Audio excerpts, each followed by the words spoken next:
What are character traits that you can't stand that everyone else does? Let me know in the comments below.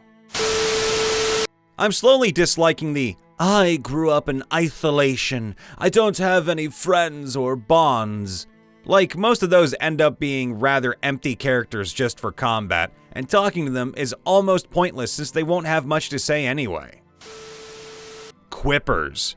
There's a time and a place. Witnessing something absolutely bone-chilling and gruesome is not the time. In the same vein, PCs that are unable to feel fear. I love to DM horror, and I noticed a lot of people also love to play horror, as long as they can be the fearless hero that saves everyone while making dumb jokes.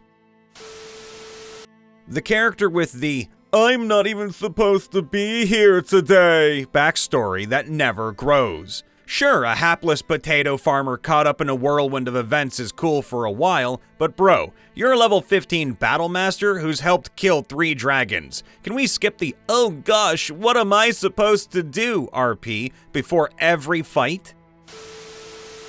Kicked puppies. The "I was just a normal villager until orcs wiped out my village, captured me, beat me, and dragged me back to their camp as a prisoner.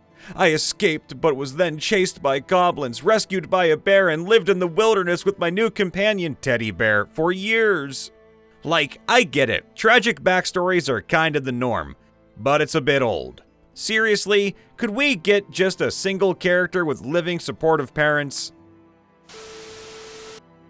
Players that are always just trying to do something funny in every encounter.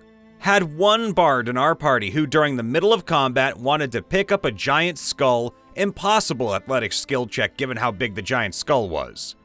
She failed the check and that ended her action. So basically she accomplished nothing in that combat turn. Same bard also tries to get every NPC she meets to sign a fake contract that will allow her access to their gold accounts. It was funny the first few times, but now it's just annoying. The Scout. Well, I think it can be done well, on paper, but every game I played where there's a scout, it sucks. They want to go ahead and explore the whole dungeon by themselves. They want to see how far they can get on their own to get the best intel. Sometimes they spend 30 minutes on their own playing D&D while the rest of us just sit there. Other times they get into initiative while the rest of the party is not there and get a fun solo combat. I think scouting ahead is not a bad idea at all, but for whatever flipping reason, at my tables, the DMs, and it's happened with multiple DMs, not just one, end up letting the scout for way too long. Now, I don't mind like someone having a cool scene with their character, but when a player tries almost every dungeon to get a solo start where they get to do all the exploration on their own, and possibly get in danger without us, I just really dislike this playstyle. That kind of sassy, sarcastic character archetype that has an eye roll and an ironic comment for every sincere course of action and serious moment. Not necessarily a quip, though that's related, but more of a jab. Now I can tolerate silly, but I can't tolerate mean. To me, that shit comes off as bullying more often than not, and makes me actively not want to play with that person. That one character who knows or finds out something that would be really important or helpful for the party and their quest, but decides not to tell anyone.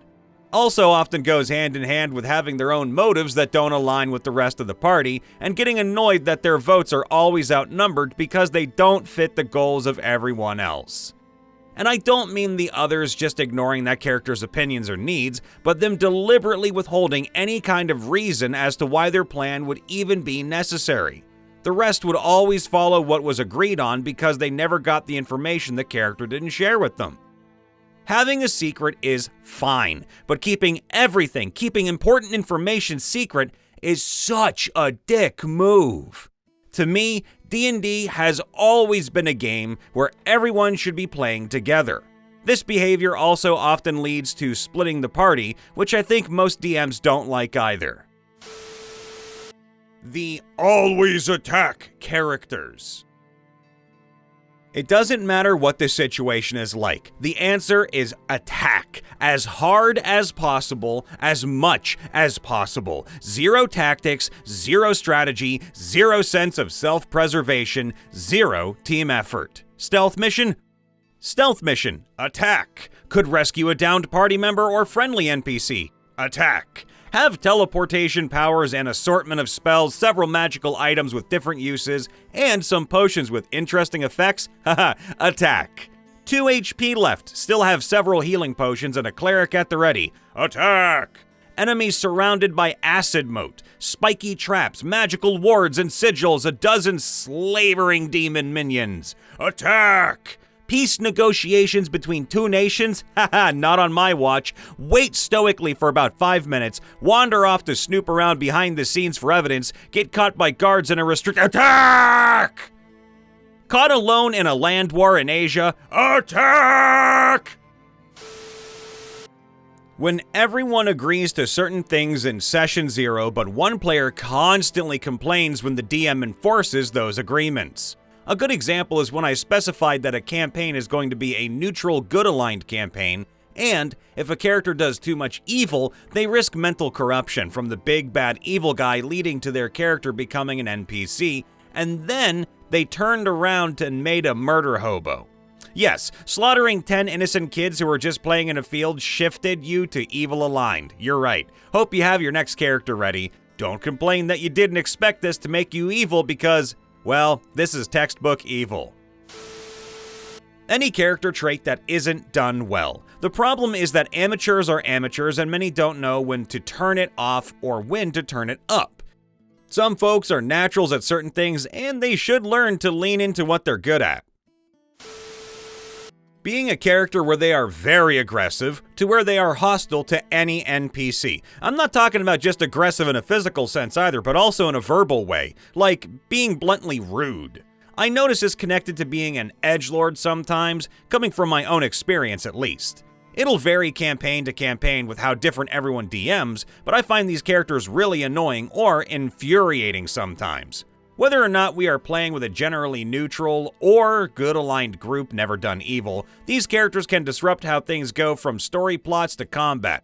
For example, a combat fight would have easily been avoided if the one aggressive player didn't get hostile, or if the player didn't kill or scare this NPC we just met. We would have gotten very important information needed for this thing. I think it's perfectly okay to be a character like this, but the issue I have is when it's way too much. If they're going to be hostile to a couple of NPCs for the first time, that's totally fine. Just don't do it almost every time we see or meet someone new that isn't in a town, dude.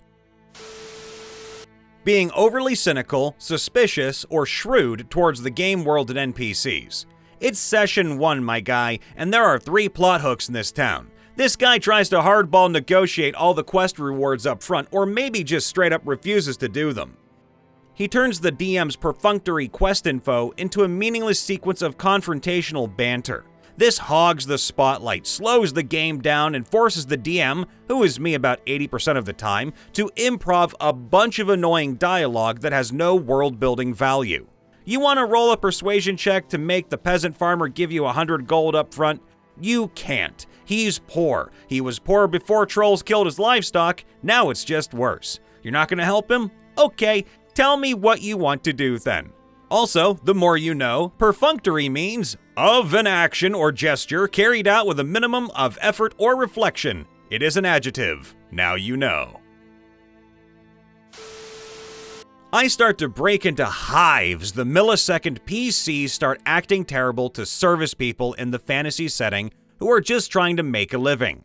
I could be playing the evilest person in the world and it still gets a rise out of me. For me, it has to be when players say their character does something stupid, then say they were kidding. Here's a good example. A guard approaches them, and a player saying, "I punch as soon as he walks up." Then as I begin to describe it, they quickly backpedal saying, "Nah, they didn't mean it." This was so annoying to me, and maybe just me, as this happened a lot. So I made the house rule that whatever you say your character does, no argument. And to be honest, it worked even better than I thought, because some of my players began to give their characters accents or a way of speaking to show when the player is talking and when the character is talking, which really helped the roleplay. You know, it's funny you mentioned sassy characters. I was a sassy gay teen in real life, and I eventually outgrew that part of me as I got older. Then I made my D&D character recently, and all the sassiness came naturally to me. I was genuinely channeling my annoying sassy teenage self into this character. All players had a laugh with it though. But what I liked about it is that it allowed room for character growth. I find that my mean bard is not that mean nowadays, and he grew to care for other players and enjoy helping people. It's been fun because the change has happened slowly and organically. Characters who must be dating someone. They have other goals, but they want to have a romance in game and will do anything to get it. Along with this, characters that are overly flirtatious, like a bard where everything is a flirty line instead of being able to hold a conversation. Keep it in your pants, boys and girls. The usual edgelord with the DLC of, "I'm so cool and powerful, I'm an asshole to anyone weaker than me." You know, honestly, it's so fun sabotaging them. My characters tend to have dark backstories, but are actually pretty friendly, kind, and rather sarcastic too. I like to think they're funny anyway. Hey everybody, Brian Von VA checking in after the vid. Make sure to leave a like, subscribe, ring that bell, and of course, let us know in the comments below what are some character traits that you just can't stand that everyone else does. And if you ever want to support the channel and keep us making videos for you, make sure to join our membership program. Trust me, it really helps. We love you all. See you later. Toodaloo.